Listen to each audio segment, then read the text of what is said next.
Hello दोस्तों, कैसे हैं आप सभी। स्वागत है आप सभी का यथार्थ हिंदी एजुकेशन क्लासेस में। और आज की क्लास है हमारी हिंदी साहित्य में एक महत्वपूर्ण टॉपिक जो कि हमने आधुनिक काल से लिया है, आधुनिक काव्य खंड से लिया है, भारतेंदु युग के संबंध में। आज हम इसके बारे में पढ़ेंगे, इसके काल विभाजन और इसके नामकरण के बारे में। मतलब कि जो भारतेंदु युग है इसका काल विभाजन अलग अलग विद्वानों ने किस प्रकार किया है और क्या इन्होंने इसे नाम दिया है। तो चलिए स्टार्ट करते हैं अपनी क्लास को। पहला देखिए, यहाँ पर हम आप देख रहे होंगे कॉलम बने हुए हैं। प्रस्तुत करता है, समय है जो कि ईस्वी में दिया गया है आपको, और नामकरण है। ठीक है, तो पहले आते हैं आचार्य रामचंद्र शुक्ल पर। आचार्य रामचंद्र शुक्ल जी ने भारतेंदु युग का जो समय निर्धारण किया है वह 1868 से 1893 ईस्वी तक इन्होंने भारतेंदु युग का समय निर्धारण किया है। आचार्य रामचंद्र शुक्ल ने 1868 से 1893 ईस्वी का समय माना है। और नई धारा प्रथम उत्थान, शुक्ल जी ने अपने जो महत्वपूर्ण इतिहास ग्रंथ लिखा था, परीक्षा की दृष्टि से शुक्ल जी का टॉपिक काफ़ी इंपॉर्टेंट रहता है। और भारतेंदु युग अपने आप में ही एक महत्वपूर्ण टॉपिक है जो कि एग्जाम में अधिकतर जिसमें से क्वेश्चन पूछे जाते हैं। तो उसी आधार पर देखिए कि शुक्ल जी ने भारतेंदु युग का जो समय बताया वो 1868 बताया और 1868 से 1893 ईस्वी बताया। और इन्होंने इसे नई धारा का प्रथम उत्थान काल कहा। कल की क्लास में हमने भारतेंदु पूर्व काव्य पढ़ा था, तो अभी हमारी जो ये आ रहा है शुक्ल जी के अनुसार इसे नई धारा प्रथम उत्थान काल इस नाम से संबोधित किया गया है। अगला है रामविलास शर्मा। अगले लेखक हैं रामविलास शर्मा।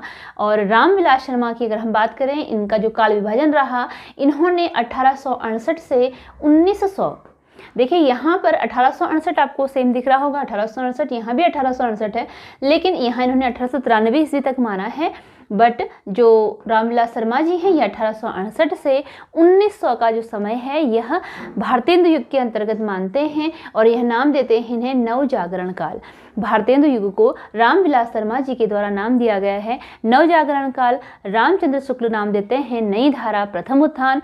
उसके बाद अगले लेखक आते हैं मिश्र बंधु, जिनके द्वारा भारतेंदु युग का काल विभाजन जो किया है वह किया गया है 1869 से 1888। 1869 से 1888 का समय मिश्र बंधु भारतेंदु युग के अंतर्गत मानते हैं और इसका नाम इन्होंने दिया है वर्तमान काल। ठीक है, इसका नाम इन्होंने क्या दिया है, वर्तमान काल नाम इन्होंने दिया है इसे।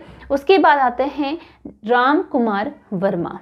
अगले जो लेखक हैं वह हैं राम कुमार वर्मा, जिन्होंने 1870 से 1900 का समय भारतेंदु युग का माना है। 1870 से 1900 का समय इन्होंने भारतेंदु युग का माना है और इसका नामकरण इन्होंने किया है आधुनिक काल।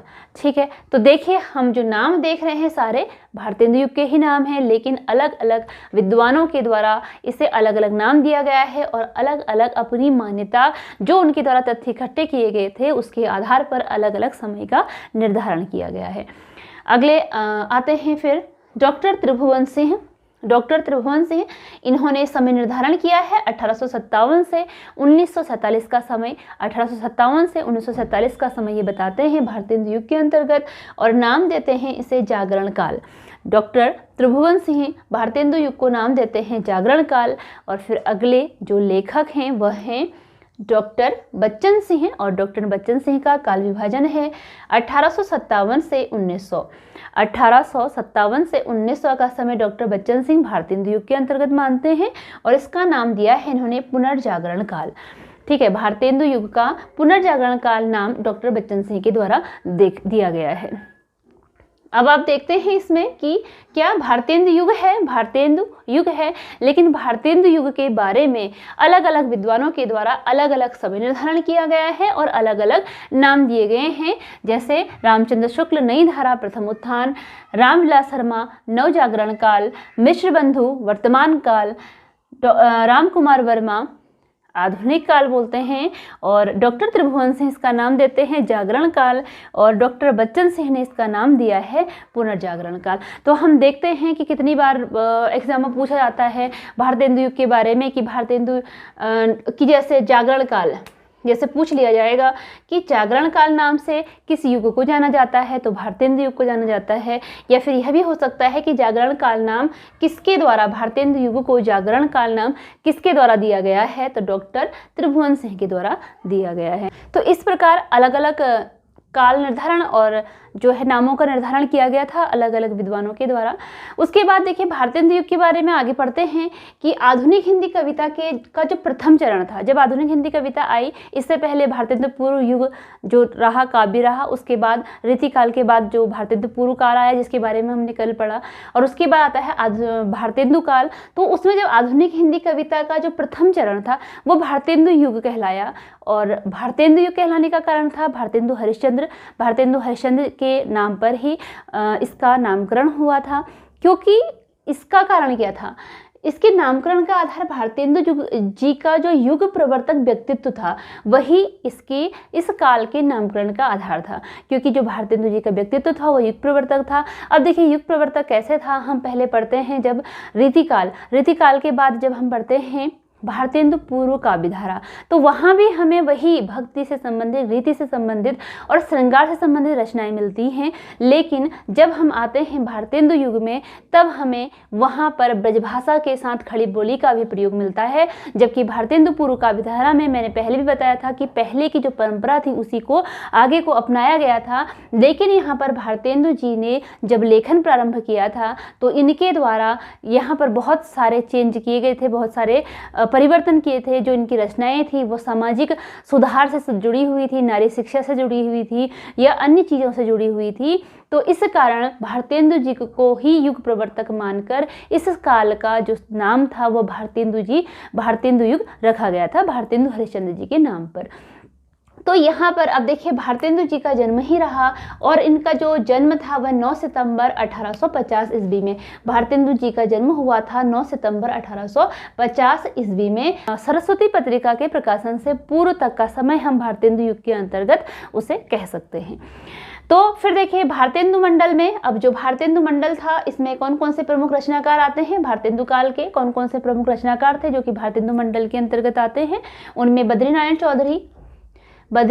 चौधरी, प्रेमघन, जिससे हम पढ़ते हैं प्रेमघन इनका उपनाम है, ठीक है। बद्री नारायण चौधरी प्रेमघन आते हैं। प्रताप नारायण मिश्र आते हैं, बद्री नारायण चौधरी प्रेमघन, प्रताप नारायण मिश्र, ठाकुर जगमोहन सिंह, राधा कृष्ण दास और अंबिका दत्त व्यास, ये भारतेंदु मंडल के प्रमुख कवियों में गिने जाते हैं। अगर भारतेंदु मंडल के कवियों की बात होती है तो इनके नाम प्रमुख रूप से आते हैं। हालांकि भारतेंदु युग में अन्य और कवि भी आते हैं, लेकिन भारतेंदु मंडल की बात की जाए तो बद्रीनारायण चौधरी प्रेमघन, अंबिका दत्त व्यास, राधा कृष्ण दास, प्रताप नारायण मिश्र और ठाकुर जगमोहन सिंह यह इस काल में प्रमुख रूप से गिने जाते हैं। अगला है इसमें साहित्यिक प्रवृत्तियां। अब जैसा कि हमने शुक्ल जी का एक कथन पढ़ा था कि जिस देश की जनता की जैसी साहित्यिक चित्तवृत्ति होती है, जनता की जैसी चित्तवृत्ति होती है उसका उसके साहित्य पर प्रभाव पड़ता है। यानी कि जनता की चित्तवृत्ति का ही जो प्रतिबिंब है वह साहित्य होता है। अर्थात कि समाज में जो कुछ चला आ रहा होता है या जो चल रहा होता है उस समय उसी को लेखक अपनी लेखनी के द्वारा उसे प्रस्तुत करता है। तो यह चीज़ पढ़ा था, उसी आधार पर हम कहते हैं देखिए साहित्यिक प्रवृत्तियाँ। तो साहित्यिक प्रवृत्तियाँ क्या थी कि जो भारतेंदु युग में जो साहित्यिक प्रवृत्तियाँ हमें दिखती हैं वो उस समय के समाज का प्रतिनिधित्व करती हैं। जैसे यहाँ पर पहला तो यहाँ पर इसकी मुख्य विशेषता रही अंतर्विरोधों का साहित्य। जो भारतेंदु युग है यह अंतर्विरोधों का साहित्य है। अब अंतर्विरोधों का साहित्य कैसे है कि इसमें राष्ट्रभक्ति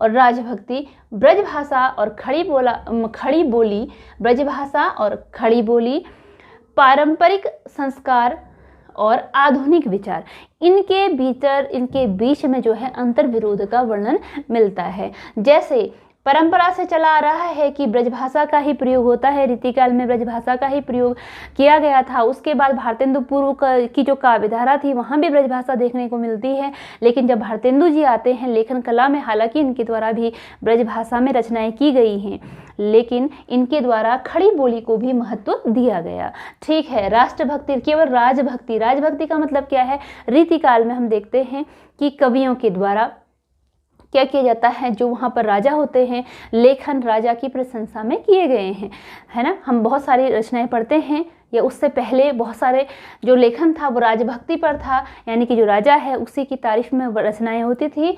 तो यहाँ पर बल मिला था राष्ट्रभक्ति को, ठीक है, राष्ट्रभक्ति को यहाँ बल मिला। अब पारंपरिक संस्कार और आधुनिक विचार, परंपराएं से जो चीज़ें चली आ रही हैं उन चीज़ों का विरोध किया गया जो कि समाज के लिए सही नहीं था, उन चीज़ों का विरोध किया गया और आधुनिक विचारों को जन्म दिया गया या नए विचारों को अपनाने की प्रेरणा इस काव्य के द्वारा दी गई, यानी कि भारतेंदु युग के द्वारा दी गई। इसीलिए भारतेंदु जी को युग प्रवर्तक कहा गया, क्योंकि उन्होंने परंपरा से जो चली आ रही थी उस लेखन शैली में परिवर्तन किया। अगला आता है श्रृंगारिकता की चेतना। अब देखिए, हालांकि हम यहाँ बात कर रहे हैं कि इन्होंने परिवर्तन लाए, लेकिन फिर भी जो परंपरा से चली आ रही होती हैं, जैसे श्रृंगारिक कविताएं भी इस काल में हुई है, क्योंकि जो परंपरा पहले से चली आ रही थी उस परंपरा को बिल्कुल नहीं छोड़ा गया है। ये नहीं है कि बिल्कुल ही त्याग दिया है, क्योंकि ये चीज़ हमारे साथ भी होती है। हम अपनी जो पहले की चीज़ होते हैं उसे एकदम से नहीं छोड़ पाते हैं, धीरे धीरे वो चीज़ें छूटती हैं या फिर छूटती नहीं हैं, या हम कहेंगे कि वह कम होती हैं, धीरे धीरे उनमें कमी आती रहती है। तो वही बात यहाँ पर आ गई कि श्रृंगारिकता की चेतना, यानी कि श्रृंगार से भरी रचनाएं, श्रृंगार से संबंधित कविताएं भी हमको इस काल में दिखती हैं। तो इसकी विशेषता क्या हुई कि अंतर्विरोधों का साहित्य है, श्रृंगारिकता की चेतना इसमें हमको मिलती है, भक्ति भावना। अब देखिए, यहाँ पर आपने जब अंतर्विरोधों का साहित्य पढ़ा तो आप इसे राष्ट्रभक्ति से संबंधित रचनाएं भी इस काल में लिखी गई हैं, इस बात को आपने ध्यान में देना है। जैसे मान लिया आपसे पूछ लिया जाए कि भारतेंदु युग की विशेषता है और उसमें एक ऑप्शन है कि राष्ट्रभक्ति से संबंधित रचनाएं लिखी गई हैं, तो वह आपका सही होगा कि हाँ, राष्ट्रभक्ति से संबंधित रचनाएं भी लिखी गई हैं। और जो रूढ़ियाँ हैं, परंपरा से जो चली आ रही हैं, उनका विरोध किया गया है और ब्रज भाषा की जगह पर खड़ी बोली को अपनाने पर बल इसमें दिया गया है। अब देखिए, श्रृंगारिकता की चेतना, श्रृंगारिकता से संबंधित रचनाएं भी लिखी गई हैं। और अगला नंबर आता है भक्ति भावना। भक्ति भावना, अब भक्ति भावना क्या है कि इस काल में भक्ति से संबंधित रचनाएं, भक्ति भावना से संबंधित रचनाएं भी लिखी गई हैं। निर्गुण और सगुण दोनों ही रूपों की, यानी कि दोनों को आधार मानकर रचनाएं लिखी गई हैं, निर्गुण से संबंधित भी और सगुण से संबंधित भी। इसके अतिरिक्त भक्ति का एक अन्य और रूप मिलता है। वह रूप क्या मिलता है कि निर्गुण और सगुण के अतिरिक्त जो एक अन्य रूप मिलता है वह आता है स्वदेशानुराग समन्वित भक्ति। जो भारतेंदु युग में निर्गुण और सगुण की उपासना तो हो ही रही है, उसके आधार पर रचनाएं तो की जा रही हैं, लेकिन जो एक अन्य रूप मिलता है वह रूप मिलता है स्वदेशानुराग समन्वित भक्ति, यानी कि अपने देश से अनुराग प्रेम करने की भक्ति, वह भी यहाँ पर हमको देखने को मिलती है। और जिसे यह भी कहा जा सकता है कि आप उसे कह सकते हैं कि भक्ति का, स्वदेशानुराग समन्वित भक्ति का मतलब है कि इस समय जो भक्ति का उद्देश्य है वह देश की समस्याओं को सुलझाना है। कि इसका मतलब क्या है कि जो भक्ति का उद्देश्य है स्वदेशानुराग, अपने देश की समस्याओं को सुलझाना, अर्थात कि अपने तन मन धन से अपने देश की समस्याओं को सुलझाने में लग जाना, यह इस समय की भक्ति का उद्देश्य रहा। अगला आता है समस्या पूर्ति। अब देखिए, समस्या पूर्ति क्या है। पहले तो कविता वर्धनी सभा और रसिक समाज, कविता वर्धनी सभा और रसिक समाज जैसी संस्थाओं की भारतेंदु जी के द्वारा स्थापना की गई, इस समय स्थापना हुई। तो ये जो सभाएं होती थी, यहाँ जो कविता वर्धनी सभा थी, जो रसिक समाज था, इनमें जो ये संस्थाएं थी, इनमें बड़ी बड़ी कवि गोष्ठियाँ होती थी, कवि लोग भाग लेते थे, कवि सम्मेलन होते थे। तो समस्या पूर्ति का मतलब इसमें यह होता था कि जो समस्या है, समस्या पूर्ति का मतलब कि एक पंक्ति इसमें कुछ विद्वानों के द्वारा तय कर ली जाती थी। वह पंक्ति कौन सी होती थी? अंतिम पंक्ति होती थी। मतलब कि आप मानिए कि आपको निर्णय तक, आपको लास्ट का, जैसे आप ये मान लीजिए कि आपके पास एक पंक्ति है, लालच बुरी बला है। मान लीजिए आपके पास एक पंक्ति है कि लालच बुरी बला है। यह आपके पास एक पंक्ति आपके लिए तय कर ली जाती थी कवियों के द्वारा, ठीक है। एक कवि के लिए यह पंक्ति तय कर ली जाएगी, लालच बुरी बला है।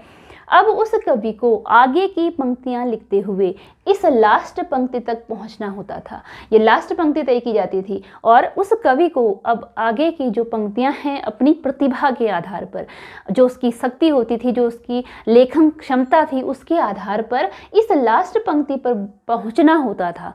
ठीक है, तो यही कहलाता था समस्या पूर्ति। तो यह क्या कहलाई थी? समस्या पूर्ति कहलाई थी। और उसके बाद आता है अगली प्रवृत्ति, सामाजिक समस्याओं का चित्रण। तो इस काल में सामाजिक समस्याओं का भी चित्रण किया गया। सामाजिक समस्याएं जैसे क्या थी उस समय देश में जो चली आ रही, जैसे नारी शिक्षा की समस्या थी, ठीक है, और विधवा विवाह की समस्या थी, बाल विवाह की समस्या थी। उसके अतिरिक्त जो वर्ग संघर्ष था या फिर जो कुरीतियाँ जो समाज में चली आ रही थी, उस चीज़ को भी ध्यान में रखते हुए रचनाएं की गई। लेखक ने, कवियों ने, जो इस समय जो कवि हुए थे, उन्होंने इन समस्याओं को आधार बनाया और उन आधार पर रचनाएं की। तो इस प्रकार सामाजिक समस्याओं का भी हमें इसमें चित्रण मिलता है। तो अब हमने क्या पढ़ा? भारतेंदु युग नाम रखने का आधार, भारतेंदु युग काल नाम किसके कारण पड़ा है? भारतेंदु हरिश्चंद्र के कारण पड़ा है। और उसका कारण यह है कि उनकी जो प्रवृत्ति थी, युग प्रवर्तक थी, उन्होंने जो परंपरा से चली आ रही रीति थी, जो जिस रीति पर रचनाएं की जा रही थी, उस रीति को बदला था, उस रीति में परिवर्तन लाने का प्रयास किया था। और ये आपने पढ़े हैं कि भारतेंदु मंडल के प्रमुख रचनाकार कौन कौन से हैं। भारतेंदु मंडल में प्रमुख रूप से ये लोग आते हैं, जैसे बद्रीनारायण चौधरी, प्रताप नारायण मिश्र, ठाकुर जगमोहन सिंह, अंबिका दत्त व्यास, राधा कृष्ण दास। भारतेंदु जी का जन्म हमने पढ़ लिया, 9 सितंबर 1850 ईस्वी इनका जन्म था। और ठीक है, और इसके बाद हमने पढ़ा साहित्यिक प्रवृत्तियाँ। साहित्यिक प्रवृत्तियाँ में आता है अंतर्विरोधों का साहित्य। आई होप कि आपको ये बिल्कुल समझ में आ गया होगा कि अंतर्विरोधों का साहित्य किसे कहते हैं, क्या कहलाएगा। श्रृंगारिकता की चेतना क्या थी, भक्ति भावना किसे कहा गया है, और समस्या पूर्ति क्या है। समस्या पूर्ति तो मुख्य रूप से भारतेंदु युग की ही विशेषता है। जो समस्या पूर्ति है ये भारतेंदु युग की मुख्य विशेषता में आता है। और अगला आता है सामाजिक समस्याओं का चित्रण, जिसमें कि सामाजिक समस्याओं को भी ध्यान में रखते हुए रचनाओं का वर्णन किया गया था, यानी कि रचनाएं की गई थी। ठीक है, तो आज की क्लास फिलहाल यहीं तक। मिलते हैं अगली क्लास में इसके आगे के टॉपिक लेकर। अगर आपको वीडियो पसंद आई हो तो चैनल को सब्सक्राइब जरूर कीजिएगा और वीडियो को लाइक शेयर कीजिएगा। तो मिलते हैं अगली वीडियो में। धन्यवाद।